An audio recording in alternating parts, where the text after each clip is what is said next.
Di hari pernikahanku, keluargaku memilih liburan mewah dan meninggalkanku. Tapi aku tidak tahu, ketidakhadiran mereka di pelaminan justru menyelamatkanku. Sebelum kita mulai lebih lanjut, yuk, tekan tombol suka, serta tombol subscribe agar tidak ketinggalan kisah menarik lainnya. Dan jangan lupa absen asal kota Bapak Ibu di kolom komentar. Semoga rezeki kita semua dilancarkan, kesehatan kita diberkahi, dan keluarga kita selalu harmonis dalam lindungannya. Amin. Hari yang seharusnya menjadi paling bahagia dalam hidupku justru terasa seperti lelucon yang tidak lucu, lengkap dengan riasan tebal yang mulai terasa gatal di pipi. Aku berdiri di pelaminan, mencoba tersenyum semanis mungkin kepada tamu undangan yang menyalami kami satu persatu. Namun, mataku tidak bisa berbohong. Pandanganku terus tercuri ke arah barisan kursi paling depan yang diperuntukkan bagi keluarga inti. Kursi-kursi itu kosong melompong, bersih tanpa penghuni, seolah mengejekku dengan diamnya. Tamu-tamu undangan yang datang membawa amplop sumbangan tentu saja berbisik-bisik. Mungkin mereka mengira orang tuaku sedang ke toilet berjamaah, atau sedang sibuk menghitung jatah catering di belakang. Padahal kenyataannya jauh lebih menyedihkan dari sekadar urusan perut. Kursi barisan depan itu kosong melompong karena keluarganya. Ayah kandungku, ibu tiriku, dan kakak tiriku memutuskan bahwa hadir di pernikahanku adalah kegiatan yang membuang-buang waktu. Arya, lelaki hebat yang kini resmi menjadi suaminya, menggenggam tanganku begitu erat sampai aku takut jari-jarinya akan kram. Dia tahu betapa hancurnya perasaanku saat ini, meskipun wajahku masih terpasang senyum palsu seharga jutaan rupiah hasil karya penata rias ternama. Arya berbisik pelan, menanyakan apakah aku baik-baik saja, dan aku hanya bisa mengangguk kaku seperti boneka kayu yang kehabisan minyak pelumas. Lucunya, di tengah drama keluarga ini, aku malah khawatir kalau tamu undangan akan protes karena rendang yang disajikan terlalu pedas atau es buahnya kurang manis. Ponselku yang kutitipkan di tas kecil di belakang kursi pelaminan terus bergetar, seakan memintaku untuk segera melihatnya. Saat ada jeda sepi karena antrean tamu mulai menipis, mungkin mereka lebih memilih menyerbu gubuk sate ayam daripada menyalamiku. Aku mencuri waktu untuk membuka ponsel. Ada puluhan pesan masuk dari teman-teman yang mengucapkan selamat. Tapi jariku justru bergerak lincah membuka aplikasi jejaring sosial. Firasatku mengatakan ada sesuatu yang harus kulihat. Sesuatu yang akan menjelaskan kenapa kursi kehormatan itu kosong. Benar saja, di halaman utama, muncul unggahan terbaru dari akun kakak tiriku, Dimas. Foto itu menampilkan wajah mereka bertiga yang sedang tersenyum lebar dengan latar belakang pegunungan bersalju di Eropa. Mereka terlihat sangat bahagia. Jauh lebih bahagia daripada saat berada di rumah bersamaku. Ayah memegang gelas minuman mahal, Ibu Ratna memamerkan mantel bulu barunya, dan Dimas tersenyum miring ke arah kamera. Tapi yang membuat darahku mendidih bukanlah fotonya, melainkan tulisan keterangan di bawahnya yang berbunyi, akhirnya bisa liburan tenang tanpa gangguan drama keluarga yang membosankan. Waktunya bersulang untuk kebebasan. Drama keluarga yang membosankan. Begitu mereka menyebut hari pernikahanku. Rupanya, akad nikah anak kandungnya sendiri kalah penting dibandingkan diskon akhir tahun di butik luar negeri. Rasa sakit hati ini anehnya tidak membuatku menangis meraung-raung di depan umum, melainkan membuatku merasakan ketenangan yang dingin dan menakutkan. Dulu, aku selalu memohon perhatian mereka, selalu berusaha menjadi anak penurut agar ayah mau melirikku sedikit saja, atau agar Ibu Ratna tidak mencari-cari kesalahanku. Aku seperti pungguk merindukan bulan, atau lebih tepatnya seperti orang bodoh yang menunggu hujan duit dari langit. Tapi hari ini, melihat unggahan itu, tali kekang yang selama ini mengikatku pada mereka putus seketika. Aku menoleh ke arah Arya, menatap matanya dalam-dalam, dan dia sepertinya mengerti perubahan tatapan mataku. Itu bukan tatapan sedih. Itu adalah tatapan seseorang yang sudah selesai dengan omong kosong. Arya mengangguk pelan, seolah memberi izin untuk apapun kegilaan yang akan kulakukan selanjutnya. Tanpa memedulikan protokol acara atau panitia pernikahan yang sibuk mengatur jadwal lempar bunga, aku menarik tangan Arya turun dari pelaminan. Tamu-tamu yang sedang asyik mengunyah kerupuk udang ternganga melihat pengantin wanita berjalan cepat membelah kerumunan menuju pintu keluar. Pembawa acara yang sedang memegang pelantang suara sampai gagap, bingung harus mengatakan apa. Mungkin dia berpikir aku kebelet pipis atau ada insiden gaun robek. Biarlah, biarkan mereka berspekulasi. Toh besok juga akan jadi bahan gosip yang seru di grup pesan singkat ibu-ibu kompleks. Kami meninggalkan pesta itu bahkan sebelum kambing guling habis dimakan tamu. Sebuah rekor baru dalam sejarah pernikahan di gedung ini sepertinya.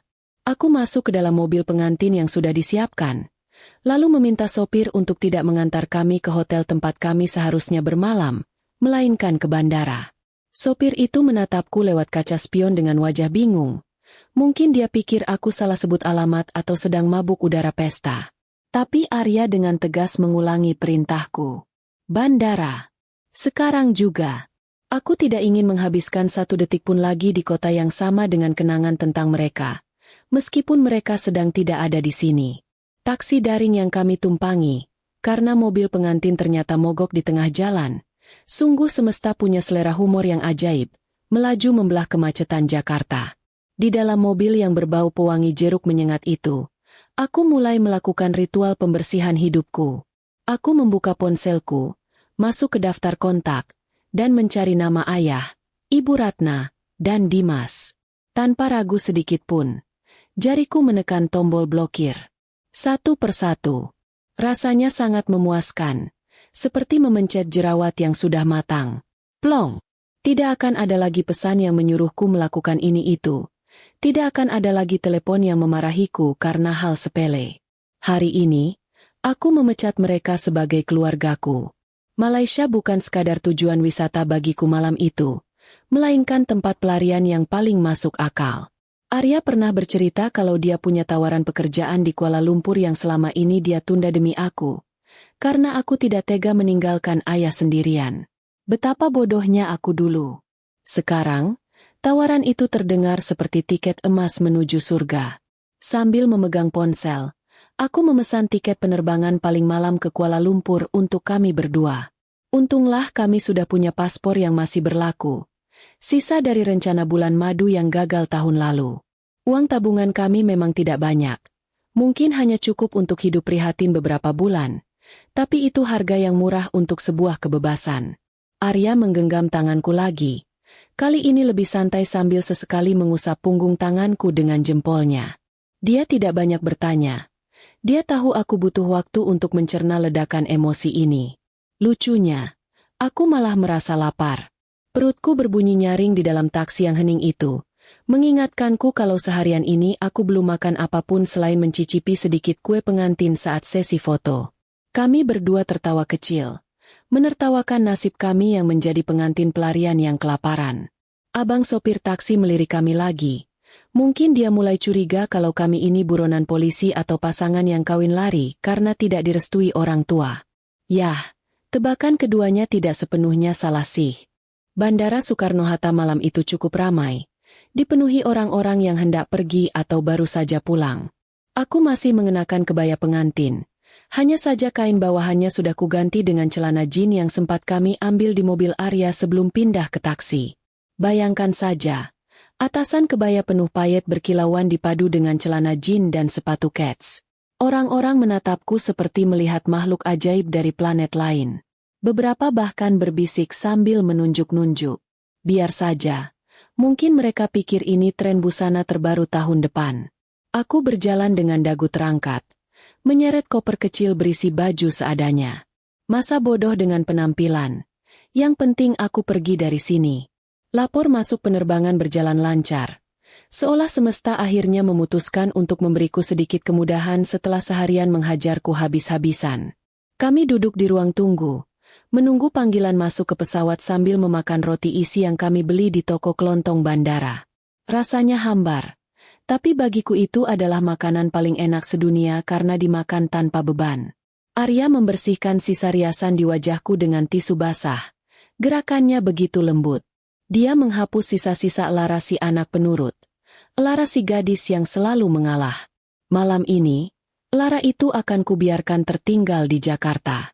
Televisi di ruang tunggu bandara menayangkan berita sela yang membuat darahku berhenti mengalir sejenak saat aku tidak sengaja menoleh ke sana. Pembawa berita dengan wajah serius melaporkan sebuah kejadian kebakaran hebat di sebuah kawasan perumahan elit. Jantungku berdegup kencang. Firasat buruk kembali menyergap. Kamera menyorot sebuah rumah yang dilalap api besar. Api yang menari-nari ganas melahap atap dan dinding. Aku mengenali pagar rumah itu. Aku mengenali pohon mangga di halamannya yang kini hangus. Itu adalah rumah kontrakan yang sudah kusewa dan bayar lunas untuk kami tempati setelah menikah. Rumah tempat seharusnya kami tidur malam ini. Berita itu menyebutkan bahwa kebakaran diduga akibat hubungan pendek arus listrik yang terjadi sekitar 1 jam yang lalu. Petugas pemadam kebakaran masih berusaha memadamkan api, namun bangunan itu sudah hampir rata dengan tanah. Reporter di lapangan mengatakan dengan nada dramatis bahwa berdasarkan data warga, rumah itu dihuni oleh pengantin baru, dan kemungkinan besar penghuninya terjebak di dalam karena mobil mereka tidak terlihat keluar. Gelas kopi di tangan Arya terjatuh, menumpahkan cairan hitam panas ke lantai. Kami berdua terpaku menatap layar televisi. Jika saja kami tidak kabur dari pesta, jika saja kami pulang ke rumah itu sesuai rencana, kami pasti sudah menjadi daging panggang sekarang. Arya menarik napas panjang. Wajahnya pucat pasi seperti mayat hidup. Dia menatapku dengan horor yang nyata. Kami berdua tahu, listrik di rumah itu baru saja diperbarui instalasinya minggu lalu. Ayahku yang menyuruh orang untuk memperbaikinya sebagai hadiah pernikahan. Katanya biar aman. Aman apanya? Ini bukan kecelakaan. Otakku berputar cepat menghubungkan titik-titik kejadian. Mereka pergi ke Eropa untuk membuat alibi. Mereka memastikan tidak ada di tempat saat kejadian. Dan rumah itu terbakar tepat di jam istirahat kami. Ini adalah rencana pembunuhan yang rapi. Sangat rapi sampai membuatku ingin muntah. Rasa mual menyerang perutku. Tapi aku menahannya sekuat tenaga. Aku tidak boleh lemah. Aku tidak boleh pingsan di sini. Justru kejadian ini membuka mataku lebar-lebar. Selebar-lebarnya. Ternyata ketidakhadiran mereka di pernikahanku bukan sekadar karena mereka jahat atau tidak peduli. Mereka tidak datang karena mereka tahu pengantin wanitanya dijadwalkan untuk mati malam ini. Mereka tidak ingin melihat wajah orang yang akan mereka lenyapkan. Liburan itu adalah perayaan awal atas keberhasilan rencana mereka menyingkirkanku dan mungkin mencairkan uang asuransi jiwa yang dipaksakan ayah untuk kutandatangani bulan lalu. Suara panggilan masuk ke pesawat terdengar menggema, memecah lamunanku yang mengerikan. Penumpang lain mulai berdiri, mengantre dengan tidak sabar. Aku berdiri, meremas tangan Arya. Kami saling pandang. Dan dalam diam kami sepakat. Biarkan dunia mengira Lara dan Arya tewas terbakar malam ini. Biarkan orang tuaku bersorak-sorai di Eropa sana, mengira rencana busuk mereka berhasil. Mereka tidak tahu bahwa Lara yang mereka kenal memang sudah mati, terbakar bersama rasa sakit hatinya. Tapi dari abu kebakaran itu, akan lahir sosok baru yang tidak pernah mereka perhitungkan. Aku melangkah menuju pintu pesawat dengan tekad yang membara. Lebih panas dari api yang membakar rumah kami. Aku akan pergi ke Malaysia. Aku akan mengganti namaku, mengubah wajahku, mengubah nasibku.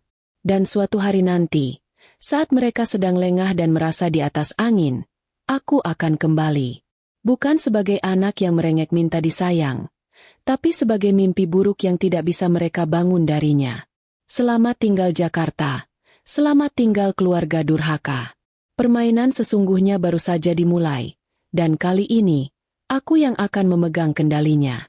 Langkah kakiku terasa ringan, seolah beban bertonton baru saja diangkat dari pundakku. Pesawat ini akan membawaku jauh, dan aku berjanji tidak akan menoleh ke belakang lagi. Udara di dalam kabin pesawat terasa dingin sekali, sangat kontras dengan hawa panas yang baru saja kutinggalkan di ruang tunggu bandara. Aku duduk di kursi dekat jendela, membiarkan pikiranku berkelana di antara api yang baru kulihat di layar televisi dan wajah-wajah tersenyum keluargaku di Eropa. Di sebelahku, Arya sudah terlelap. Wajahnya terlihat lega sekaligus kelelahan setelah seharian penuh drama, mulai dari pesta pernikahan sampai kabur-kaburan. Aku sempat iri melihat betapa mudahnya dia memejamkan mata, sementara di kepalaku, suara Ibu Ratna sedang menertawaiku tanpa henti. Aku mengeluarkan ponselku lagi. Meskipun tahu sudah tidak ada gunanya. Nomor mereka sudah kublokir. Tapi aku harus memastikan satu hal yang mengerikan. Aku mencari berita tentang kebakaran itu lagi. Ternyata, tim pemadam kebakaran menemukan 2 jenazah tak dikenal di dalam puing-puing rumah yang terbakar. Polisi menduga itu adalah mayat 2 orang tunawisma yang mungkin masuk rumah kosong itu untuk berlindung dari hujan. Tapi karena kami, si pemilik sah, tidak bisa dihubungi dan tidak muncul di tempat, polisi dan media mulai membuat spekulasi liar. Mereka menyimpulkan bahwa 2 jenazah itu adalah kami, Lara dan Arya, pengantin baru yang tewas tragis di malam pertama. Membaca judul berita utama itu, aku merasakan campuran rasa ngeri dan kemenangan. Ngeri karena skenario pembunuhan itu nyaris berhasil, tapi menang karena aku selangkah lebih maju daripada mereka. Ayah dan Ibu Ratna pasti sedang membaca berita ini di ponsel mereka sambil menyeruput sampahnya mahal di bawah lampu kristal. Mereka pasti saling menepuk bahu, mengucapkan selamat atas keberhasilan rencana mereka yang keji, dan mungkin sudah merencanakan cara mencairkan uang asuransi jiwa itu. Selamat, Ayah. Kamu baru saja memenangi lotre. Tapi kamu kalah anak. Aku menutup ponsel, merasakan kelegaan yang aneh. Aku sekarang adalah hantu. Seseorang yang sudah dianggap mati. Itu berarti aku benar-benar bebas. Tidak ada lagi tuntutan. Tidak ada lagi beban nama keluarga. Tiba-tiba, pramugari berjalan di lorong, menawarkan minuman ringan. Dia tersenyum ramah, dan aku membalas senyum itu. Dia sama sekali tidak tahu kalau dia sedang melayani seorang wanita yang baru saja tewas beberapa jam yang lalu. Rasa humor tipis muncul di benakku. Untung aku tidak memesan kopi panas. Nanti kalau disajikan terlalu panas, aku bisa dituduh berhalusinasi merasa sudah mati. Penerbangan itu terasa sangat panjang. Aku menghabiskan waktu dengan merenung. Aku harus membuat daftar hal-hal yang harus segera kulakukan di Kuala Lumpur. Pertama, mengganti nama secara resmi.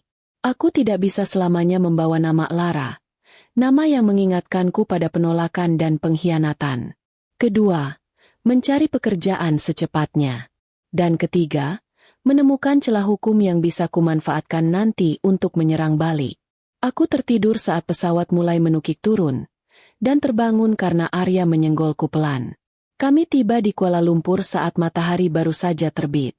Udara pagi di sana terasa segar, bercampur aroma kopi dan debu kota yang khas.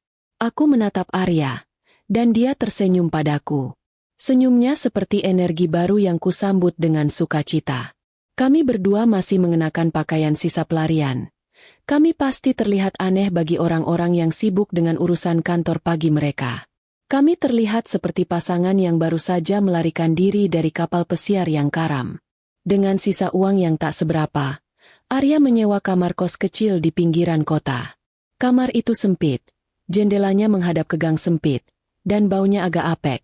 Tapi bagiku, kamar ini terasa seperti istana. Ini adalah tempat perlindungan pertamaku yang benar-benar aman, yang tidak dibayar dengan uang keluargaku, yang tidak akan terbakar. Aku menarik napas lega saat menutup pintu kamar kos itu. Akhirnya, aku bisa bernapas tanpa tekanan. Hari-hari awal di Kuala Lumpur sangat berat. Kami harus berhemat luar biasa. Kami hanya makan mie instan dan nasi lemak paling murah. Arya segera mencari pekerjaan, memanfaatkan tawaran lama di sebuah perusahaan teknologi yang memberinya gaji pas-pasan. Sementara itu, aku mengurusi dokumen-dokumen penting. Mengubah nama bukanlah hal yang mudah, apalagi di negara asing, tapi aku bertekad. Aku memilih nama Kirana. Kirana artinya, cahaya yang indah, dan aku berharap nama itu akan membawa cahaya baru dalam hidupku. Proses mengganti identitas memakan waktu dan menguras banyak tenaga, tapi akhirnya berhasil. Aku mendapatkan kartu identitas baru, paspor baru, dan aku merasa seperti benar-benar terlahir kembali. Lara, si pengantin malang yang tewas terbakar, sudah tiada. Kini hanya ada Kirana, konsultan keuangan yang sedang membangun kembali hidupnya dari nol. Aku juga mulai mengubah penampilanku.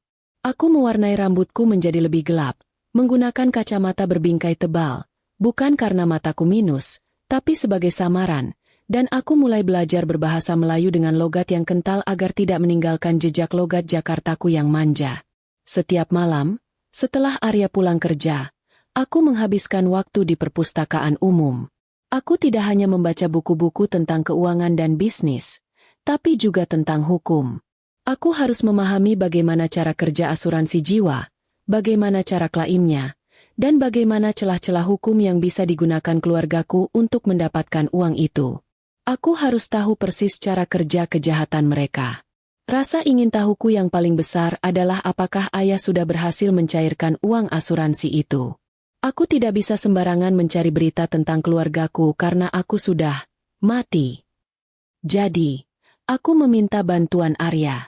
Aku menyuruhnya mencari tahu tentang perusahaan tekstil ayah. Tidak butuh waktu lama bagi Arya untuk mendapatkan jawabannya. Perusahaan tekstil itu, yang awalnya diambang kehancuran, tiba-tiba mendapatkan suntikan dana segar. Mereka melunasi utang-utang lama, memperluas pabrik, dan mengadakan pesta syukuran besar-besaran.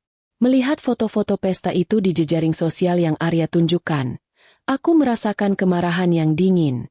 Mereka tertawa, bersulang, dan berpelukan di atas tumpukan uang hasil penjualan nyawaku.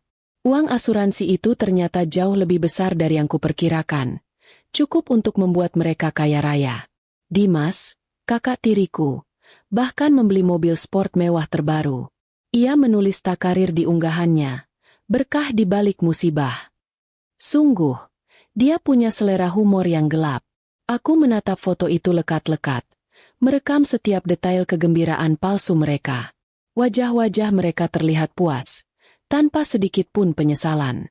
Saat itulah aku mengambil keputusan yang tidak bisa ditarik kembali. Aku tidak akan hanya bertahan hidup.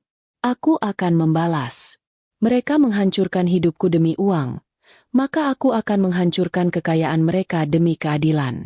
Ini bukan lagi soal sakit hati, ini soal harga diri dan pembalasan. Aku berjanji pada diriku sendiri, Kirana yang baru ini tidak akan lagi menjadi korban yang menyedihkan. Kirana akan menjadi musuh terbesar mereka.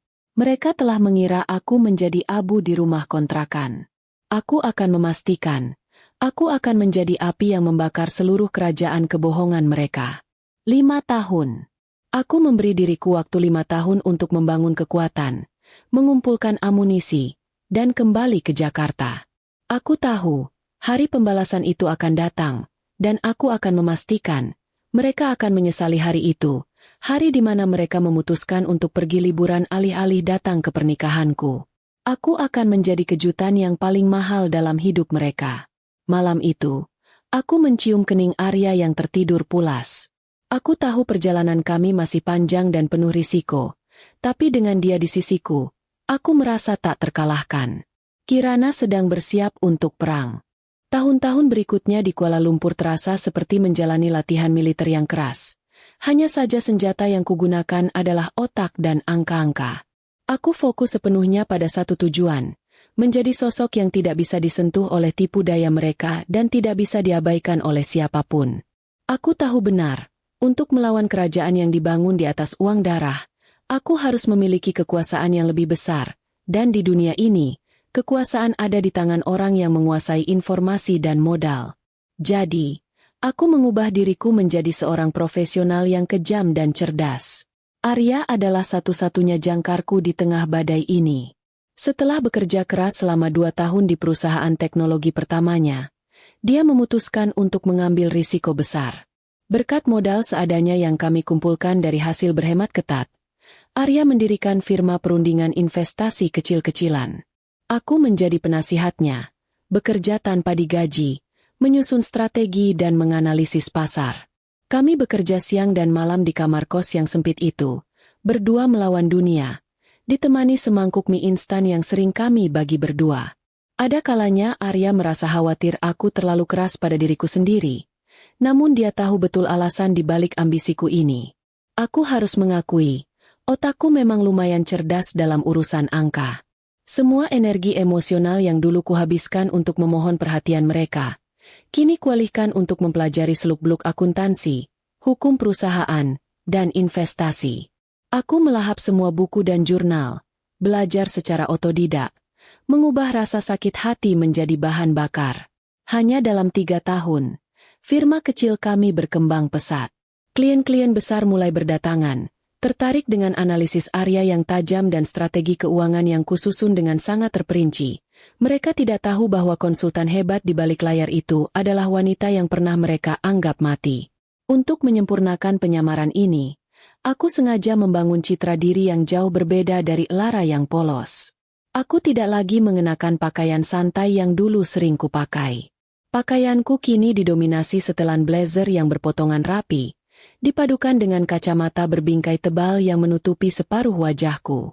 Aku melatih suaraku agar terdengar lebih berat dan lebih tenang, menghilangkan logat Jakartaku dan menggantinya dengan intonasi yang tegas dan terkesan agak dingin. Kapanpun ada pertemuan bisnis di mana aku harus tampil, aku akan menyematkan kerudung, bukan karena tuntutan agama, tapi karena itu adalah penyamaran yang paling sempurna. Kerudung menutupi rambutku, mengubah bentuk kepalaku, dan memberikan kesan misterius, membuat orang kesulitan mengingat wajahku dengan detail. Setiap bulan, aku selalu mencari berita tentang keluargaku di Jakarta, mengamati perkembangan mereka seperti seorang pemburu yang mengintai mangsanya dari kejauhan. Perusahaan ayah, berkat suntikan dana asuransi itu, kini tumbuh menjadi konglomerasi tekstil raksasa yang tidak hanya berkuasa di pasar domestik, tetapi juga mulai merambah pasar ekspor di Asia. Ayah sering tampil di majalah bisnis, memberikan wawancara tentang bagaimana perusahaannya bangkit dari keterpurukan, berkat kerja keras dan doa.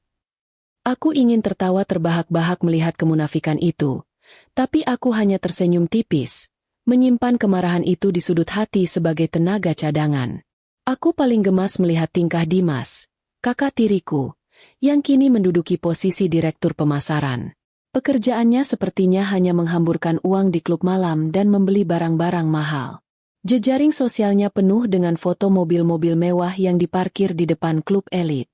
Suatu kali, dia mengunggah foto saat sedang minum sampanye di kolam renang sambil mengeluh tentang kemacetan Jakarta. Aku bergumam pelan pada Arya. Sepertinya dia lupa. Mobil mewahnya itu kubeli dengan nyawaku. Arya hanya menghela napas. Dia tahu aku sedang mencari momen yang tepat untuk melancarkan serangan. 5 tahun berlalu secepat kilat. Kirana yang berdiri di depan cermin apartemen mewah yang kini kami sewa di pusat kota Kuala Lumpur bukanlah lagi Lara yang naif. Aku kini memiliki reputasi, uang, dan jaringan yang kuat di dunia bisnis. Aku juga berhasil mendapatkan lisensi konsultan keuangan internasional, sebuah pencapaian yang membuatku menjadi salah satu yang termuda di bidang itu. Aku sudah siap. Sudah waktunya Kirana pulang. Momen kepulangan itu datang dengan sendirinya, tanpa perlu kurencanakan secara dramatis.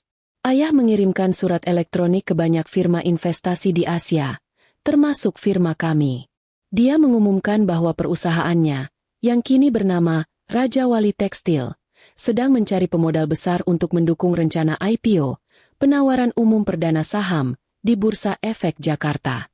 IPO adalah momen yang rentan dan kritis bagi sebuah perusahaan, karena semua pembukuan mereka akan diperiksa habis-habisan oleh auditor independen. Ini adalah pintu yang sempurna untukku masuk kembali. Arya, yang kini menjabat sebagai direktur utama firma kami, menyerahkan berkas tawaran itu kepadaku sambil tersenyum penuh arti. Waktunya tiba. Kirana, kamu mau mengambil proyek ini sendiri? Tanyanya. Aku mengambil berkas itu, mencium aroma kertas mahal yang baru dicetak, dan merasakan detak jantungku yang berpacu kencang. Ini bukan lagi soal pekerjaan. Ini adalah misi pribadi. Tentu saja, jawabku. Siapa lagi yang lebih cocok menjadi auditor mereka selain orang yang telah mereka bunuh demi perusahaan itu? Aku merencanakan kepulangan ini dengan sangat matang, seperti merencanakan invasi militer. Aku tidak akan terbang ke Jakarta sebagai auditor biasa. Aku akan terbang sebagai Kirana, perwakilan tunggal dari firma investasi asing yang ditakuti, seseorang yang memegang kunci untuk pendanaan IPO. Ayah pasti akan senang melihat prospek dana segar dari luar negeri, dan dia tidak akan pernah curiga kalau auditor yang datang adalah hantu dari masa lalunya. Kami bahkan memesan tiket pesawat kelas utama. Dimas pasti akan iri melihatku. Tepat sebelum keberangkatanku, aku melakukan satu hal terakhir. Aku membuat penyamaran baruku sedikit lebih kejam. Aku menghubungi seorang kenalan lama di Jakarta yang berprofesi sebagai penyelidik swasta. Aku memintanya untuk melakukan penyelidikan ulang terhadap kebakaran 5 tahun lalu. Tujuannya bukan untuk mencari tahu siapa yang melakukannya.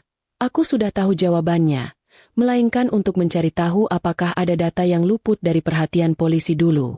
Aku butuh bukti yang tidak terbantahkan, sesuatu yang bahkan aku sendiri tidak duga. Pesan terakhir dari penyelidik itu masuk ke ponselku saat aku sedang check-in di bandara.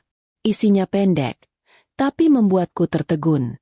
Kami menemukan salinan cadangan rekaman kamera pengawas rumah lama. Polisi mengira rusak terbakar, tapi ternyata data tersembunyi di penyimpanan awan. Aku membaca pesan itu berulang kali. Rasanya seperti memegang kunci gembok neraka.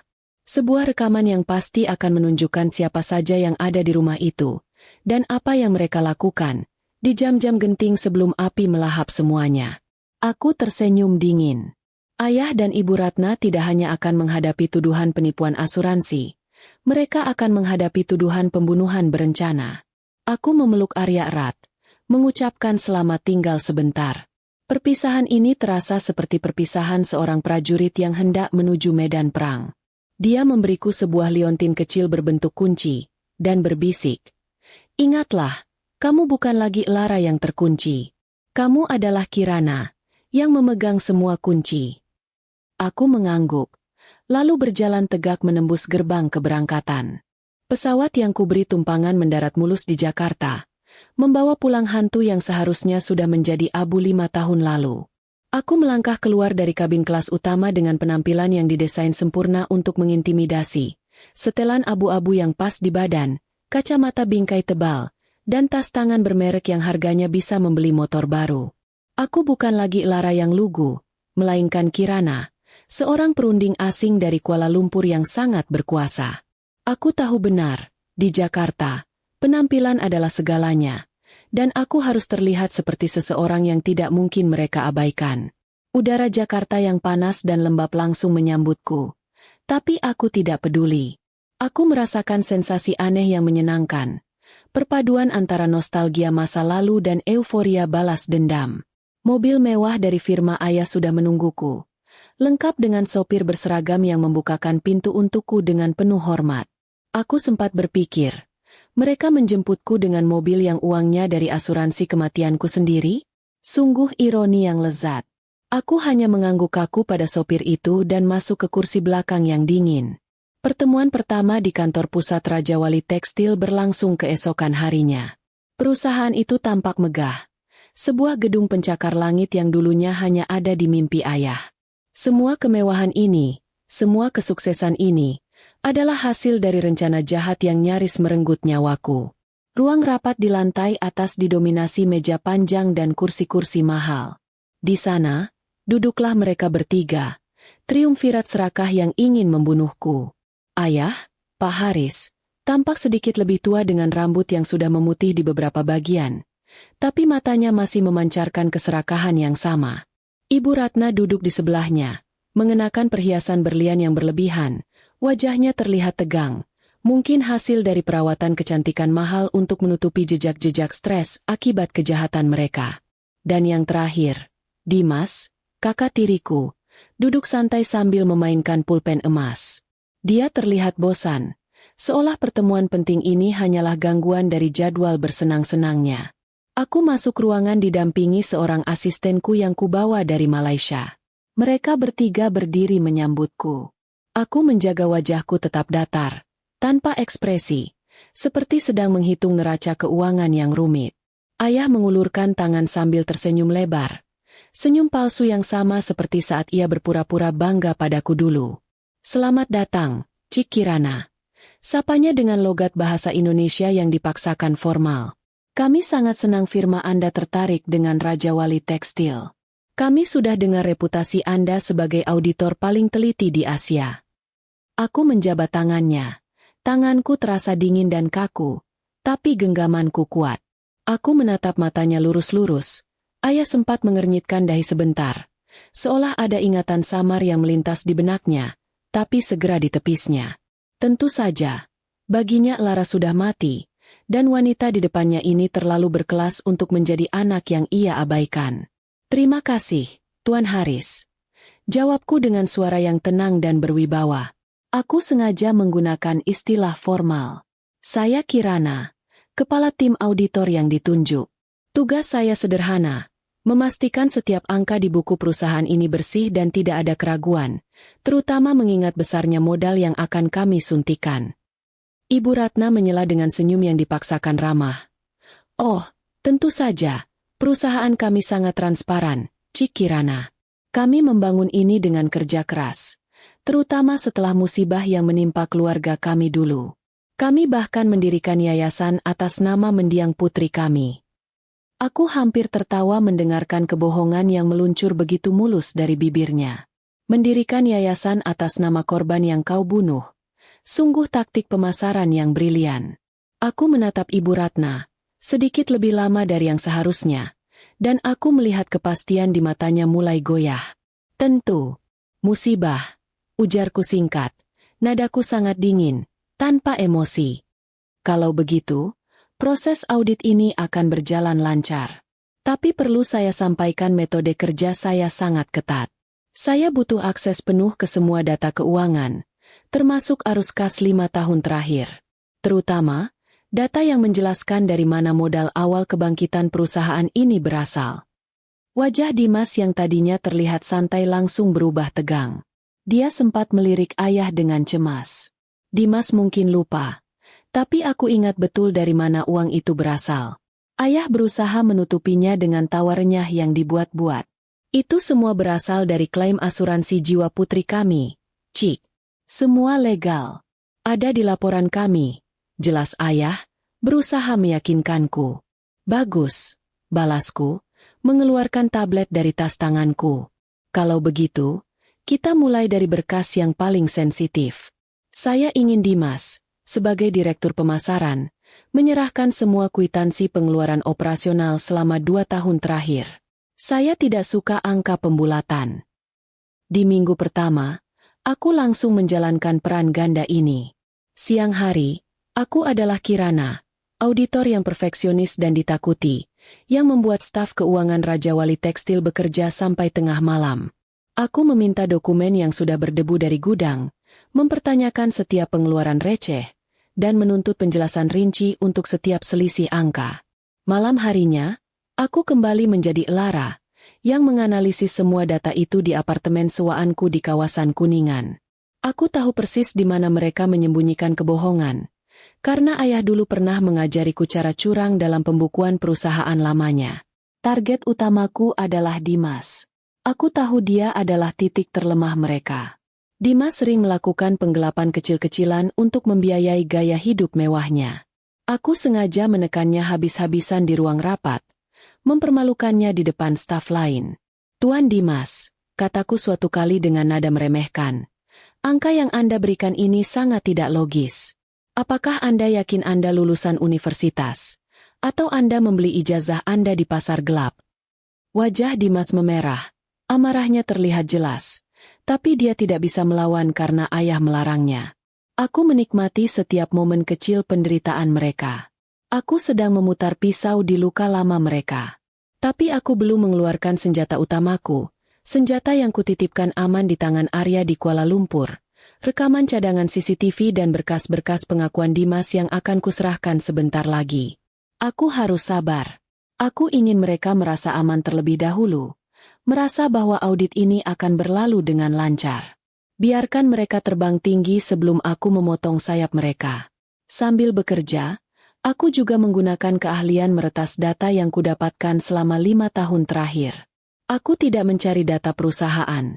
Aku mencari akun pribadi mereka. Dan aku menemukan apa yang kucari di penyimpanan awan ayah. Di antara ribuan berkas bisnis, ada satu folder tersembunyi yang kubuka dengan kata sandi tanggal ulang tahunku. Tanggal yang mereka kira sudah tidak penting lagi. Di dalam folder itu, ada 2 hal.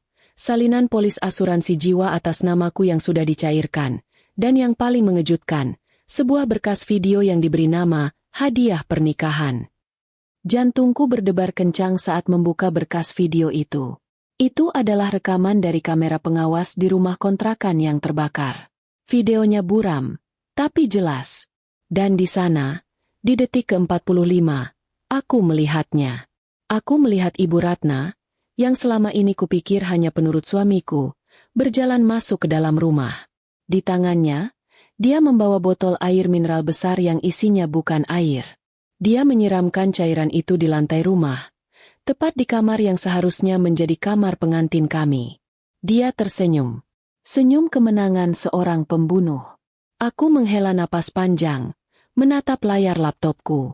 Kemarahan itu tidak lagi panas, tapi dingin seperti bongkahan es. Aku tidak kaget, tapi melihatnya dengan mata kepala sendiri memberikan rasa sakit yang berbeda. Ini bukan hanya konspirasi. Ini adalah tindakan kejam yang direncanakan oleh Ibu Tiri yang tidak pernah mencintaiku. Tapi aku tahu, video ini, rekaman ini, adalah akhir dari permainan mereka. Sekarang, aku siap untuk menyajikan hidangan penutup yang pahit untuk keluargaku. Meskipun tanganku gemetar hebat saat melihat rekaman video Ibu Ratna, keesokan harinya aku tetap datang ke kantor Raja Wali Tekstil dengan wajah Kirana yang tak tersentuh. Aku tidak bisa membiarkan mereka melihat keretakan sedikit pun dalam topengku. Aku harus melanjutkan permainan psikologis ini, memberikan mereka kejutan-kejutan kecil yang mengingatkan bahwa hantu dari masa lalu sedang mengawasi mereka. Aku ingin mereka merasa tertekan, tercekik oleh ketakutan yang tidak bisa mereka ceritakan kepada siapapun. Saat jeda makan siang yang mewah, yang tentu saja dibayarkan menggunakan dana operasional perusahaan mereka, aku memesan kurir dari toko barang antik kecil di Jakarta Pusat. Aku tidak memesan barang antik, melainkan sebuah replika gembok tua yang sedikit berkarat. Gembok itu sengaja kucat dengan warna hitam pekat dan kumasukkan ke dalam kotak beludru merah yang elegan, seolah itu adalah perhiasan mahal. Gembok itu mirip sekali dengan gembok yang dulu ayah gunakan untuk mengunci gudang penyimpanan di rumah lama kami. Aku meminta resepsionis untuk mengantar kotak hadiah itu langsung ke ruang kerja Ibu Ratna, dengan catatan, hadiah dari rekanan bisnis terbaik di Malaysia. Tak lama kemudian, aku mendengar teriakan kecil dari lorong kantor. Suara melengking yang hanya bisa dikeluarkan oleh Ibu Ratna saat ia sedang panik atau melihat kecoa. Aku hanya duduk tenang di ruang kerjaku yang sengaja kucari yang letaknya berseberangan dengan ruangan Ibu Ratna, menyesap kopi hitam tanpa gula, menikmati pertunjukan yang baru kumulai. Beberapa menit kemudian, ayah bergegas keluar dari ruangan Ibu Ratna dengan wajah yang tegang. Dia menatapku sekilas dengan pandangan curiga, lalu kembali masuk. Aku tahu gembok itu adalah pengingat yang sangat kuat bagi mereka berdua. Gembok, kunci, dan cairan yang disiramkan di malam itu. Itu adalah pemicu kepanikan pertama mereka. Aku membayangkan Ibu Ratna pasti sedang histeris, menyalahkan ayah karena tidak membakar gembok itu sampai menjadi abu, dan menyalahkan arwahku karena gentayangan hanya untuk mengganggunya. Sementara Ibu Ratna sibuk dengan urusan hantu di kepalanya, aku meningkatkan tekanan pada Dimas. Aku sengaja menjadwalkan rapat 4 mata dengannya di sore hari. Aku mempersiapkan setumpuk berkas data keuangan yang ku ketahui Dimas salah hitung. Dia masuk ke ruang rapat dengan wajah kusut. Sisa kekesalan dari drama gembok tadi masih terlihat jelas. Dia duduk di seberangku, terlihat seperti anak kecil yang dipanggil kepala sekolah karena ketahuan menyontek. Tuan Dimas, aku memulai. Nadaku sangat tenang, tapi tajam seperti pisau bedah. Laporan arus kas bulanan Anda, terutama bagian pengeluaran dana tak terduga, sangat tidak masuk akal. Ada selisih sekitar 2 miliar rupiah di sini. Saya bukan bodoh, Tuan Dimas. Saya tahu ini bukan kesalahan input data. Aku melempar berkas itu ke atas meja. Dimas tersentak, lalu mencoba tersenyum. Senyum gugup yang sering dia pakai saat berurusan dengan rentenir. Ah, itu hanya masalah teknis, Cik Kirana. Angka-angka itu adalah pinjaman pribadi yang akan segera saya tutup sebelum IPO. Saya sedang mencoba proyek sampingan yang sangat menguntungkan. Proyek sampingan. Potongku cepat. Membeli mobil mewah? Atau mungkin menanam modal di situs perjudian daring yang legalitasnya dipertanyakan? Bukankah itu yang Anda lakukan, Tuan Dimas? Menguras uang perusahaan untuk gaya hidup yang tidak bisa Anda pertanggungjawabkan. Wajah Dimas langsung memucat, seperti warna kertas HVS. Dia menatapku dengan mata melotot. Tak percaya bahwa aku tahu detail pribadi yang sangat dirahasiakannya. Dia bahkan tidak tahu bahwa selama 5 tahun ini, aku sudah mempelajari semua kebiasaan buruknya, termasuk cara dia menyamarkan pembayaran ke rekening perjudian daring yang ia anggap aman. Bagaimana Anda tahu? Bisiknya, suaranya tercekat. Aku tersenyum tipis, sebuah senyum yang tidak sampai ke mata. Itu tugas saya, Tuan Dimas. Menggali, menemukan, dan membongkar. Dan percayalah, ini hanyalah puncak gunung es. Saya juga sudah menemukan bukti transfer dana ke rekening di luar negeri yang tidak terdaftar. Dan saya yakin itu bukan uang untuk membeli cenderamata untuk Ibu Ratna. Aku sengaja menekan kata, cenderamata, untuk mengingatkannya pada gembok tadi. Dimas mulai berkeringat dingin. Dia menarik dasinya seolah dasi mahal itu mencekiknya. Dia melihat ke arah pintu, seperti hendak kabur, tapi kakinya terlalu lemas. Dia tahu kalau ayah sampai tahu dia menggelapkan uang sebanyak itu di tengah proses IPO, ayah tidak akan segan-segan memasukkannya ke penjara, meskipun ia adalah anak kandungnya, atau lebih tepatnya anak tiri kesayangan. Bagi ayah, uang jauh lebih penting daripada ikatan darah. Aku melanjutkan. Nadaku kini terdengar berempati, tapi menusuk. Raja Wali Tekstil sedang dalam masa genting. Setiap celah, setiap kebohongan, bisa menggagalkan IPO. Dan kebohongan terbesar perusahaan ini, Tuan Dimas, bukanlah korupsi Anda, tapi api yang menyala 5 tahun lalu. Dimas terdiam. Wajahnya berubah horor. Dia menelan ludah dengan susah payah. Dia mungkin mengira aku akan memerasnya dengan kasus korupsi. Dia tidak menyangka aku akan langsung menyerang ke jantung dosa mereka. Anda pasti tahu banyak hal, Tuan Dimas. Tentang malam pernikahan itu, tentang rencana asuransi itu, dan siapa saja yang terlibat. Anda mungkin hanya disuruh ayah untuk diam, bukan? Tanyaku lembut. Aku memberinya jeda. Jeda yang sangat panjang, membiarkan ancaman penjara karena korupsi dan ketakutan akan api neraka beradu di kepalanya. Dimas adalah pengecut, dan pengecut akan selalu memilih menyelamatkan diri sendiri. Itu adalah hukum alam yang kukuasai dengan baik. Saya bisa mengubur kasus korupsi Anda, Tuan Dimas. Bisikku pelan, mendekatkan wajahku sedikit. Saya bisa membuat laporan audit ini bersih. Seolah Anda adalah direktur keuangan paling jujur di dunia.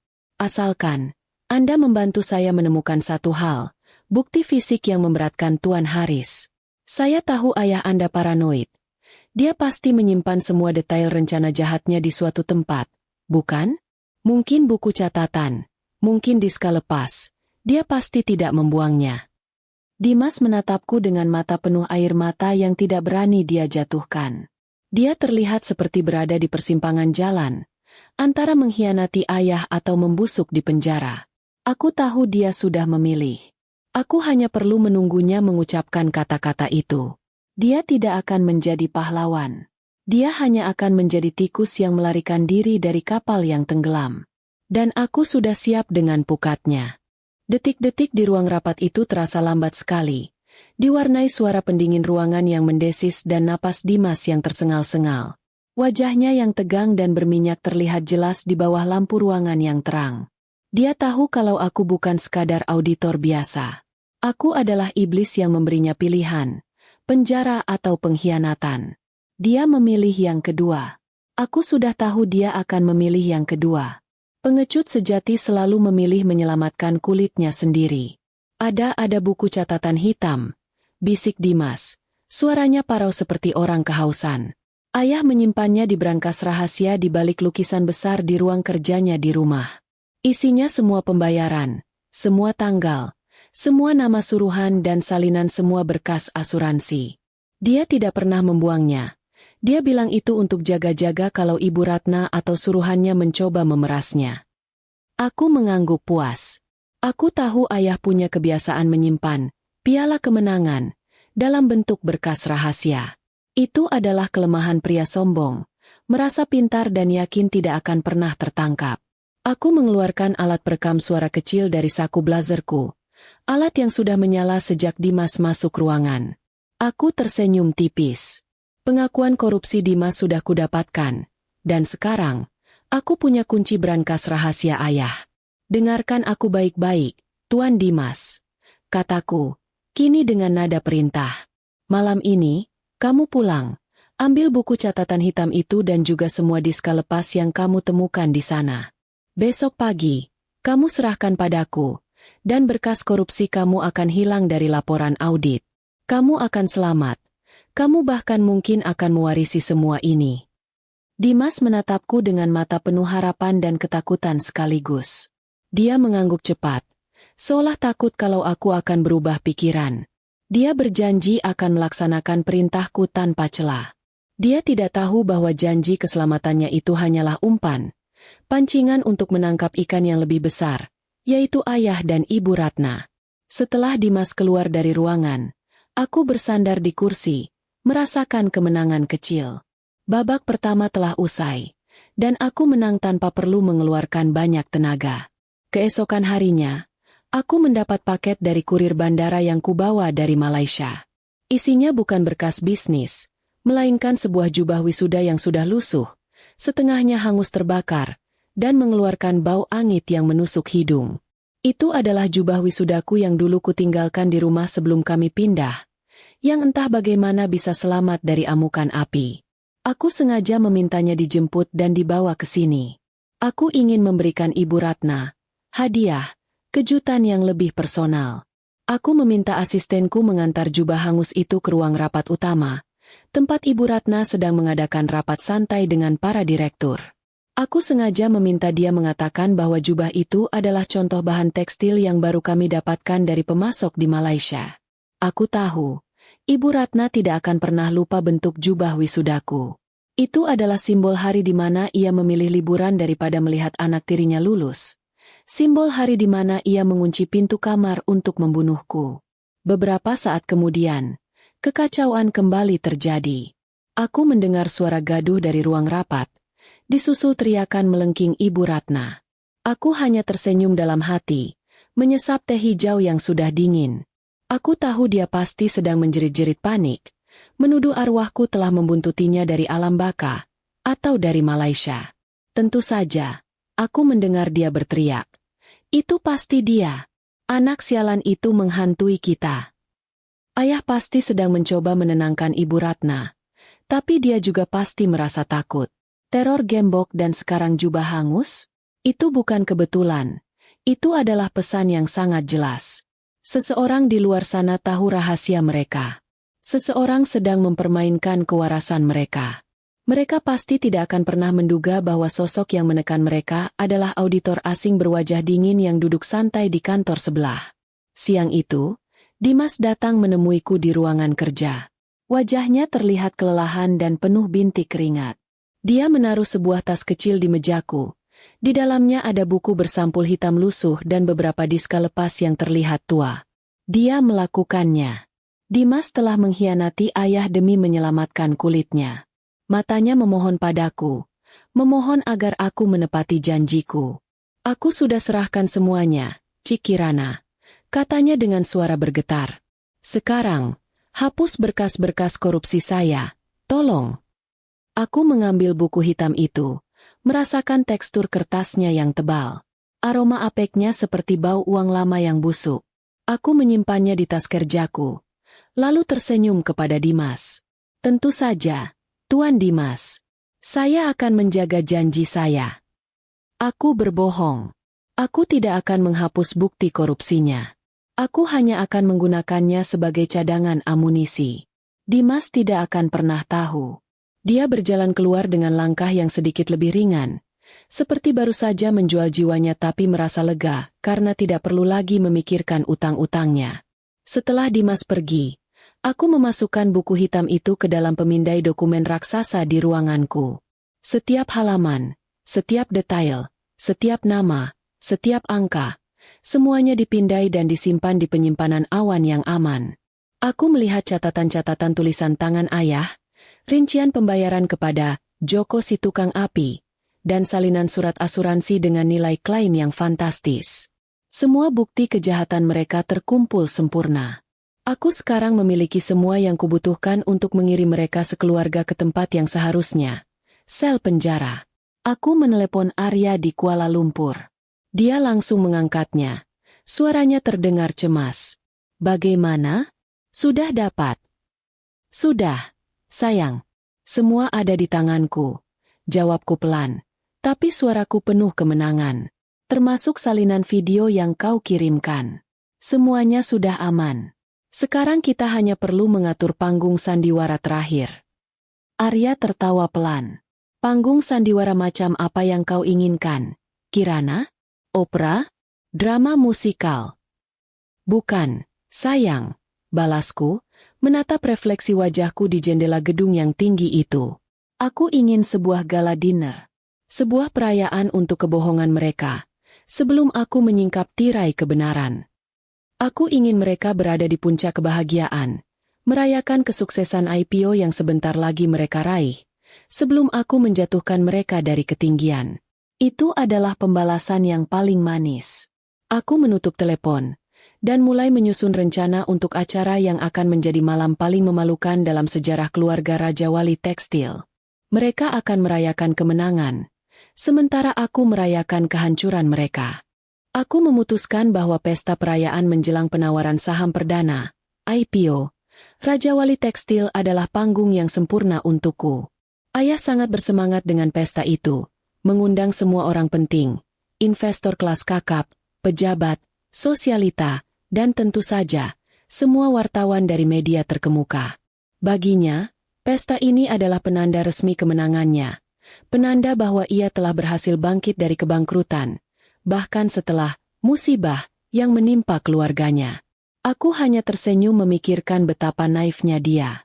Di hari-hari menjelang pesta, aku meningkatkan teror psikologis pada Ibu Ratna. Aku sengaja mengirimkan satu pesan singkat yang hanya berisi tanggal dan jam pernikahanku 5 tahun lalu.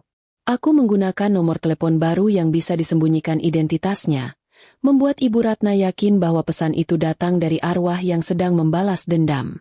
Aku mendengar dari Dimas, yang sekarang rajin melaporkan semua drama rumah tangga mereka kepadaku demi menjaga keselamatannya, bahwa Ibu Ratna nyaris gila. Ibu Ratna mulai memanggil orang pintar ke rumah, mengisi setiap sudut ruangan dengan asap kemenyan dan jampi-jampi. Ia menjadi paranoid, menolak keluar rumah, dan selalu menatap sudut-sudut gelap, yakin aku sedang bersembunyi di sana. Ayah mulai frustrasi, khawatir kegilaan Ibu Ratna akan memengaruhi citra perusahaannya menjelang IPO. Dimas sendiri, si pengecut sejati, lebih memilih menghabiskan waktu di luar rumah, menenggelamkan rasa bersalahnya dalam botol-botol minuman keras mahal. Keluarga yang dulu terlihat solid dalam kejahatan, kini mulai retak dan saling mencurigai. Satu hari sebelum pesta besar, Arya terbang dari Kuala Lumpur ke Jakarta. Kami bertemu di sebuah hotel mewah, bukan untuk bulan madu, melainkan untuk mengatur serangan terakhir. Arya membawa semua amunisi yang kubutuhkan, komputer jinjing yang sudah dimuat dengan semua salinan berkas buku hitam ayah, rekaman suara pengakuan Dimas, dan yang paling penting, berkas video Ibu Ratna menyiramkan cairan ke rumah kami. Kami menghabiskan malam itu meretas sistem tata suara dan layar besar di hotel tempat pesta itu akan diadakan. Kami harus memastikan, di tengah keramaian, hanya aku yang memegang kendali penuh atas panggung. Malam perayaan tiba. Ballroom Hotel Bintang 5 di pusat kota Jakarta dihiasi dengan kristal dan bunga mahal. Bau parfum mewah bercampur dengan aroma hidangan catering yang berlimpah. Ayah, Ibu Ratna, dan Dimas berdiri di atas panggung kehormatan, berpose di depan puluhan kamera. Ayah tampak gagah dengan tuxedo hitamnya. Senyum lebarnya penuh kepuasan. Ibu Ratna, meskipun wajahnya dipoles tebal dengan riasan mahal, matanya masih terlihat was-was, sesekali melirik ke arah pintu masuk. Aku tiba di pesta itu sedikit terlambat. Aku mengenakan gaun malam panjang berwarna gelap yang elegan, memancarkan aura dingin dan berkuasa. Kacamata berbingkai tebal masih bertengger sempurna di hidungku, menambah kesan misterius. Saat aku melangkah masuk, semua mata tertuju padaku. Mereka tahu aku adalah kunci pendanaan IPO Raja Wali Tekstil. Aku adalah wanita besi dari Malaysia, penentu nasib mereka. Ayah melambaikan tangan dari panggung, mengundangku ke meja utama. Aku berjalan dengan langkah santai, mengambil tempat duduk terbaik untuk melihat pertunjukan, tepat di depan panggung kehormatan. Aku menyapa mereka dengan anggukan kaku. Mataku terkunci pada Ibu Ratna yang gemetar. Dia tidak berani menatapku lebih dari sedetik. Aku tahu dia pasti merasa ada yang salah. Ada hawa dingin yang mengintai di pesta megah itu. Acara dibuka dengan ayah memberikan pidato yang mengharukan. Ia menceritakan perjuangan perusahaan, bagaimana mereka bangkit dari keterpurukan, dan tentu saja, ia tidak lupa menyebut namaku. Malam ini, izinkan saya mendedikasikan keberhasilan ini untuk putri tercinta kami, Lara. Ucap ayah dengan suara serak yang dibuat-buat, sambil mengusap sudut matanya yang kering.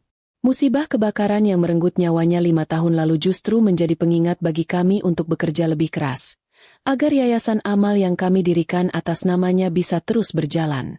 Lara adalah inspirasi kami, dia adalah malaikat kami. Tepuk tangan simpati membahana di seluruh ruangan. Beberapa tamu wanita mengusap air mata, terharu dengan kisah ayah yang kehilangan putrinya namun tetap tegar. Aku tidak bertepuk tangan. Aku hanya menyesap air putihku perlahan, menunggu momen yang tepat. Aku berpikir, dia tidak menyadari bahwa malaikat yang ia sebut itu sedang duduk di barisan depan, siap memotong lehernya dengan bukti kejahatannya sendiri. Tepat saat ayah hendak mengucapkan kalimat penutup pidatonya, mungkin tentang betapa ia mencintaiku, aku menekan sebuah tombol tersembunyi di tabletku. Seketika, layar besar di belakang panggung, yang tadinya menampilkan logo perusahaan, berkedip dan mati. Suara statis yang keras memenuhi ruangan, membuat tamu undangan terkejut dan menutup telinga. Ayah tampak panik, mengetuk-ngetuk mikrofon, meminta teknisi memperbaiki. Namun, layar itu kembali menyala, dan semua lampu sorot ruangan terfokus ke sana. Gambar hitam putih yang buram muncul. Itu adalah video Ibu Ratna, 5 tahun lalu, di lorong rumah kontrakan. Semua orang terdiam, bingung melihat tayangan video pengawasan yang aneh. Kemudian, semua keheningan itu pecah. Di layar raksasa itu, Ibu Ratna terlihat jelas, membawa botol yang berisi cairan. Dia tersenyum, lalu menyiramkan cairan itu di lantai kamar. Kemudian, ia mengambil kunci dan menguncinya dari luar. Suara klik kunci itu diperkuat melalui sistem tata suara hotel yang canggih, terdengar seperti ledakan bom di tengah keheningan. Ayah membeku di atas panggung. Ibu Ratna menjerit nyaring, histeris, dan jatuh pingsan di kursi kehormatan. Belum sempat para tamu pulih dari keterkejutan, layar kembali berganti. Kali ini, bukan video, melainkan pindaian dokumen-dokumen dari buku hitam ayah, bukti transfer dana besar kepada Joko si tukang api, salinan surat klaim asuransi jiwa yang ditandatangani ayah, dan yang paling mematikan, rekaman audio pengakuan Dimas tentang rencana pembunuhan itu. Keriuhan berubah menjadi kekacauan. Para investor berdiri. Wajah mereka merah padam karena merasa ditipu. Wartawan berhamburan ke depan panggung. Lampu kilat kamera menyambar-nyambar seperti badai. Ayah mundur terhuyung-huyung, matanya liar. Tidak percaya bahwa semua rahasia tergelapnya kini menjadi tontonan publik. Dimas, si pengecut, mencoba menyelinap keluar dari panggung, tapi kakinya lemas tak bertenaga. Aku hanya duduk tenang di kursi, menyesap air putih, menikmati pemandangan runtuhnya kerajaan kebohongan itu. Pesta kemenangan mereka telah berubah menjadi jamuan makan malam untuk kematian reputasi mereka. Dan aku, sang pengantin yang hilang, telah kembali untuk menagih semua hutang itu. Aku tersenyum tipis, mendengar suara sirine polisi meraung dari luar gedung. Mereka datang. Tepat waktu. Sirine polisi yang meraung-raung dari luar hotel akhirnya menembus dinding kedap suara ballroom, menambah kekacauan yang sudah tak terkendali. Para tamu undangan berlarian panik, berebut pintu keluar, mencoba menjauh dari pusat skandal nasional ini. Di tengah hiruk-pikuk itu, ayah, Pak Haris, yang baru saja pulih dari keterkejutannya, melihat Ibu Ratna tergeletak pingsan di kursi dan Dimas yang meringkuk ketakutan di sudut panggung. Instingnya tidak lagi peduli pada mereka. Ia hanya ingin menyelamatkan diri sendiri, harta yang paling ia cintai. Ayah melompat turun dari panggung, mencoba menerobos kerumunan menuju pintu darurat di samping dapur. Langkahnya terhenti tiba-tiba. Di tengah lantai marmer yang kini diinjak-injak oleh tamu yang panik, aku berdiri tegak, menghalangi jalannya. Aku adalah satu-satunya orang di ruangan itu yang terlihat tenang. Wajahku datar. Mataku menatap ayah dengan dingin, tanpa sedikit pun keraguan. "Minggir! Minggir kau!" teriak ayah. Suaranya parau dan penuh amarah. Dasi mahalnya sudah miring, rambutnya acak-acakan. Wibawa seorang pemimpin perusahaan sudah lenyap, berganti kepanikan seorang kriminal yang tertangkap basah. Dia mencoba mendorongku, tapi aku tidak bergeming. Aku terlalu kokoh untuk didorong. Aku memberikan kode mata pada Arya, yang kini menyamar sebagai petugas keamanan di dekat pintu darurat, agar tetap siaga. Aku ingin menyelesaikan ini sendiri, secara langsung, di hadapan ayah. Tatapannya liar, penuh kebencian dan kebingungan. Dia tidak tahu siapa aku, tapi dia tahu aku adalah dalang di balik kehancurannya malam ini. "Siapa kau sebenarnya?" desis ayah, tubuhnya gemetar. "Kenapa kau menghancurkan hidupku? Aku tidak punya urusan dengan auditor luar negeri. Aku membayarmu mahal. Apa mau kalian?" Aku tertawa pelan. Tawa yang sangat kering, tanpa humor, dan menusuk ke tulang. Pertanyaan ayah terdengar sangat menggelikan. Dia masih berpikir bahwa segala sesuatu di dunia ini bisa dibeli atau diselesaikan dengan uang. Bapak bertanya, "Siapa saya?" Tanyaku lembut. Suaraku terdengar jelas di tengah kegaduhan yang mulai mereda karena perhatian tamu kini tertuju pada kami berdua. Aku mengangkat tanganku perlahan ke wajahku. Dengan gerakan yang sengaja ku lebih-lebihkan, aku melepas kacamata berbingkai tebal yang selama ini kugunakan sebagai tameng. Cahaya lampu hotel yang mewah memantul di mataku, membuat pandanganku terlihat lebih tajam. Kemudian, aku mengambil sapu tangan dari saku dan menghapus riasan tebal di sudut rahang kiriku.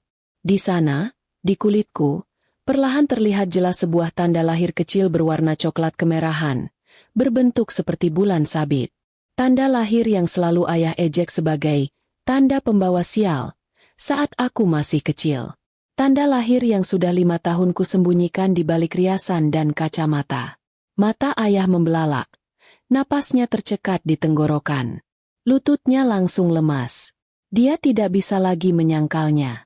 Dia mengenali tanda lahir itu. Dia mengenali bentuk mataku. Meskipun kini tatapan itu jauh lebih mematikan dari yang ia ingat. Memori tentang gadis yang ia abaikan di hari wisuda. Gadis yang ia tinggalkan di hari pernikahan. Gadis yang ia bakar hidup-hidup. Pasti berputar cepat di kepalanya. "Lara!" bisiknya, suaranya nyaris tak terdengar. Penuh dengan ketidakpercayaan yang memuakan. "Tidak mungkin. Kau sudah mati." Aku melihat beritanya. "Yang Bapak lihat hanyalah abu dari rumah kosong yang Bapak bakar demi uang asuransi." Balasku. Suaraku kini kembali normal. Logat Jakartaku yang dulu ia benci terdengar dingin dan lugas. "Aku tidak pernah ada di rumah itu. Ayah, ketidakhadiran Bapak di pernikahanku yang menyelamatkan nyawaku." Ironis, bukan? Kebencian Bapak menyelamatkan hidupku. Wajah ayah berubah menjadi campuran horor dan kemarahan yang putus asa. Dia mencoba menerjangku lagi. Didorong oleh amarah buta ingin mencekikku. "Anak durhaka. Kau menipuku. Kau memalsukan kematianmu. Kau masuk ke perusahaanku. Kau menghancurkan semua yang kubangun." Bapak yang menghancurkannya. Saat Bapak memutuskan bahwa nyawa anak Bapak lebih murah daripada hutang perusahaan. Balasku. Nadaku meninggi untuk pertama kalinya. Setiap rupiah yang Bapak nikmati selama 5 tahun ini berlumuran darah yang Bapak kira milikku. Dan sekarang, aku datang untuk menagihnya. Sebelum ayah sempat melakukan gerakan berbahaya, Arya dan 2 petugas keamanan yang menyamar langsung menyergapnya.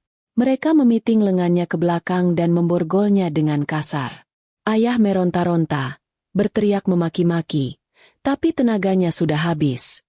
Di sisi lain ruangan, polisi berseragam lengkap mulai memasuki ballroom. Mereka membangunkan Ibu Ratna yang pingsan, hanya untuk memborgol tangannya. Ibu Ratna menjerit histeris saat melihat borgol itu, memanggil-manggil nama ayah, tapi tidak ada yang bisa menolongnya. Dimas ditangkap di dekat pintu keluar. Wajahnya pasrah. Dia tidak melawan. Dia tahu ini adalah akhir. Aku berdiri tegak di tengah kehancuran itu, menonton ayah diseret oleh polisi. Dia menoleh ke belakang, menatapku dengan tatapan penuh kebencian yang mendalam. "Kenapa, Lara? Kenapa kau tega melakukan ini pada orang tuamu?" teriak ayah. Suaranya serak karena putus asa. Aku berjalan mendekat. Cukup dekat agar dia bisa mendengar kalimat terakhirku. Kalimat yang menjadi vonis pribadiku. "Karena aku adalah investasi terbaikmu yang gagal kau cairkan. Ayah," bisikku. "Kau mengajariku bahwa uang adalah segalanya. Jadi aku belajar dengan baik. Aku menggunakan otak yang kau wariskan ini untuk menghitung setiap dosa kalian. Dan malam ini adalah jatuh tempo. Selamat menikmati liburan yang sesungguhnya." Polisi menyeret ayah keluar. Suaranya hilang ditelan kerumunan wartawan yang menyerbunya.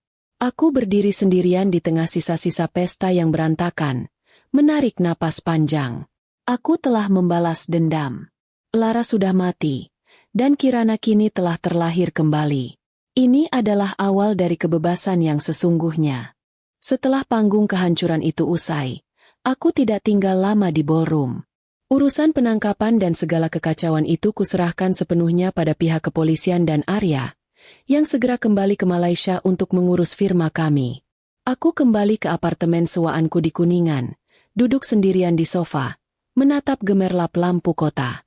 Rasa lelah yang luar biasa menyerangku, tapi ada rasa kosong yang aneh, seolah tujuan hidupku selama 5 tahun terakhir tiba-tiba menghilang. Balas dendam memang manis, tapi tidak lantas mengisi semua lubang kehampaan di hati. Beberapa hari berikutnya, berita tentang skandal Raja Wali Tekstil mendominasi semua media nasional. Kasus ini menjadi skandal paling memalukan dalam sejarah bisnis Indonesia. Ayah, Ibu Ratna, dan Dimas, wajah mereka terpampang di semua halaman depan koran, bukan sebagai pengusaha sukses, melainkan sebagai kriminal keji. Masyarakat marah besar. Tidak habis pikir bagaimana orang tua bisa begitu tega membunuh anak sendiri demi uang asuransi. Mereka yang dulu diagung-agungkan, kini dicaci maki. Aku mengikuti jalannya proses hukum dari balik layar. Aku menyerahkan semua bukti yang kumiliki, rekaman video yang sudah diperjelas, salinan buku hitam ayah, dan pengakuan Dimas. Polisi dan jaksa penuntut umum terkejut dengan kelengkapan bukti yang kuserahkan. Kasus ini begitu solid sehingga mereka tidak bisa menyangkalnya. Mereka sudah kehilangan segalanya. Seluruh harta benda ayah, rumah mewah, mobil, perhiasan, saham perusahaan, dibekukan dan disita oleh negara untuk membayar ganti rugi kepada para investor dan denda pidana. Kehidupan di penjara bagi mereka bertiga adalah neraka yang sempurna, sesuai dengan apa yang mereka tanam. Aku mendapat laporan rutin dari kenalan di kepolisian tentang kondisi mereka. Ayah, Pak Haris, yang dulunya seorang raja bisnis, kini ditempatkan di sel isolasi karena risiko bunuh diri. Tanpa uang, tanpa kekuasaan, dan tanpa orang yang bisa ia perintah, ayah kehilangan akal sehatnya perlahan-lahan. Dia sering terlihat bergumam sendiri, tangannya bergerak-gerak di udara seolah sedang menghitung saham yang tidak ada, terjebak dalam delusi masa jayanya yang tidak akan pernah kembali.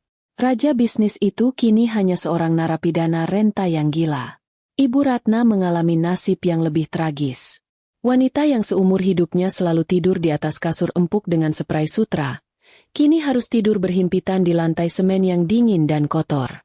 Ia menjadi bulan-bulanan tahanan lain karena sikapnya yang sombong di awal. Kewarasannya semakin tergerus oleh ketakutan.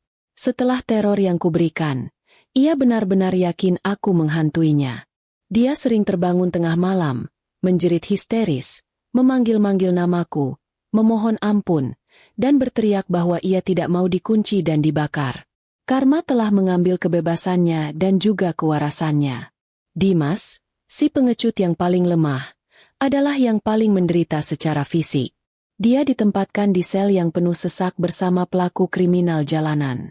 Tubuhnya yang tidak pernah terbiasa dengan kerja keras dan kekerasan menjadi sasaran empuk. Dia yang biasa hidup mewah, kini harus berebut jatah makanan yang rasanya hambar. Harga dirinya sebagai anak orang kaya diinjak-injak sampai rata dengan tanah.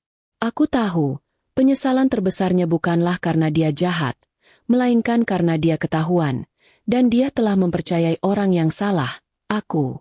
Momen paling mendebarkan dalam seluruh proses ini adalah saat persidangan vonis. Aku dihadirkan sebagai saksi kunci, Lara yang bangkit dari kematian. Aku berdiri di kursi saksi dengan pakaian yang rapi, tenang, dan bersinar. Aku menceritakan semua detail rencana jahat mereka, mulai dari asuransi jiwa hingga kebakaran. Aku berbicara dengan suara yang jelas dan tegas, tidak terlihat seperti korban yang menyedihkan, melainkan seperti pemenang. Saat aku menatap mata mereka satu persatu, ayah tampak terpukul. Dia melihat produk didikan terbaiknya, kecerdasan, ketenangan, dan kekejaman dalam membalas dendam, justru ada pada anak yang ia buang. Hakim akhirnya menjatuhkan vonis. Palu diketuk dengan suara yang menggelegar, menjadi lonceng kematian bagi masa depan mereka. Ayah divonis penjara seumur hidup atas percobaan pembunuhan berencana tingkat 1 dan penipuan asuransi skala besar. Ibu Ratna mendapatkan hukuman 20 tahun penjara sebagai eksekutor lapangan. Dan Dimas, meskipun berkhianat, divonis 15 tahun penjara atas tuduhan persekongkolan jahat dan penggelapan dana korporasi. Aku meninggalkan gedung pengadilan dengan langkah ringan. Di luar, kerumunan wartawan langsung menyerbuku, mencoba mendapatkan komentar. Aku hanya memberikan satu pernyataan singkat, keadilan telah ditegakkan. Setelah itu, aku menghilang dari keramaian, kembali ke mobil yang sudah menungguku. Aku telah mendapatkan balas dendamku. Dan itu sempurna. Mereka dikurung, sama seperti mereka mengurungku di rumah yang akan dibakar. Bedanya, pintu sel mereka tidak akan pernah terbuka lagi. 6 bulan berlalu setelah vonis dijatuhkan, dan Jakarta terasa jauh lebih ringan. Langit di atas ibu kota tampak cerah, tidak lagi mendung seperti hari pernikahanku yang penuh drama 5 tahun lalu. Aku berdiri di balkon apartemen baru yang kusewa, memandangi kemacetan kota dari ketinggian. Tidak ada lagi detak jantung yang memburu karena adrenalin balas dendam. Tidak ada lagi malam-malam panjang yang kuhabiskan untuk meretas data atau menyusun strategi penghancuran. Semuanya sudah selesai. Saat ini, aku bukan lagi Lara yang mati, dan bukan lagi Kirana si auditor yang kejam. Aku adalah seseorang yang akhirnya benar-benar bebas. Salah satu urusan terakhir yang harus kuselesaikan adalah masalah uang. Sesuai putusan pengadilan, sebagian besar aset pribadi ayah yang terbukti berasal dari klaim asuransi jiwaku dikembalikan kepadaku sebagai bentuk ganti rugi. Nilainya sangat fantastis, cukup untuk membuatku hidup mewah seumur hidup tanpa perlu bekerja lagi. Uang itu adalah darah yang beku. Itu adalah uang yang dulu membuat ayah rela menjadi pembunuh, membuat Ibu Ratna menjadi eksekutor, dan membuat Dimas menjadi pengkhianat. Aku tidak bisa menyentuhnya untuk kepentingan pribadi. Menggunakan uang itu sama saja dengan memvalidasi kejahatan mereka. Aku tidak ingin hidup dari hasil penjualan nyawaku sendiri. Aku berkonsultasi dengan Arya, dan kami berdua sepakat dengan rencana yang sudah kupersiapkan matang-matang. Pagi itu, aku mengemudikan mobil menuju pinggiran kota Jakarta, ke sebuah kawasan yang jauh dari gedung-gedung pencakar langit. Tujuanku adalah sebuah kompleks bangunan sederhana namun asri, panti asuhan kasih bunda. Aku telah melakukan riset mendalam tentang panti ini, pengelolaannya jujur, transparan, dan benar-benar fokus pada pendidikan serta pemulihan trauma anak-anak terlantar. Di kantor kecil yang sederhana, aku bertemu dengan ibu panti. Aku menyerahkan dokumen transfer bank yang mencantumkan jumlah yang sangat besar. Aku mendonasikan 100% uang restitusi yang kuterima untuk panti asuhan tersebut. Ibu panti terbelalak. Matanya berkaca-kaca melihat deretan angka 0 itu. Mbak Kirana, ini jumlah yang sangat besar. Ini bisa mengubah hidup ratusan anak di sini. Kita bisa membangun sekolah baru, klinik. Suaranya tercekat. Aku tersenyum. Senyum yang tulus, tanpa beban, yang pertama kali kurasakan setelah bertahun-tahun. Saya sangat yakin, Bu. Anggap saja ini hadiah dari seseorang yang dulu pernah berharap punya tempat berlindung yang aman. Gunakan untuk menyelamatkan masa depan mereka. Pastikan tidak ada satupun dari mereka yang merasa dibuang atau tidak berharga. Saat menandatangani akta hibah itu, aku merasakan beban berat di pundakku terangkat sepenuhnya. Uang itu, sumber malapetaka keluargaku, kini telah disucikan menjadi harapan bagi anak-anak yang membutuhkan. Aku telah memutus rantai keserakahan yang melilit garis keturunan itu. Aku tidak mewarisi dosa ayah. Aku memilih jalanku sendiri. Keluar dari panti asuhan, matahari sudah mulai condong ke barat, memancarkan cahaya keemasan yang hangat. Ponselku berdering. Nama Arya muncul di layar. Dia sudah kembali dari Kuala Lumpur dan sedang menungguku di bandara. "Kamu jadi datang makan malam nanti?" tanya Arya di seberang telepon. Suaranya terdengar renyah dan penuh kehangatan, seperti suara rumah. Aku menemukan tempat satai ayam enak di daerah selatan.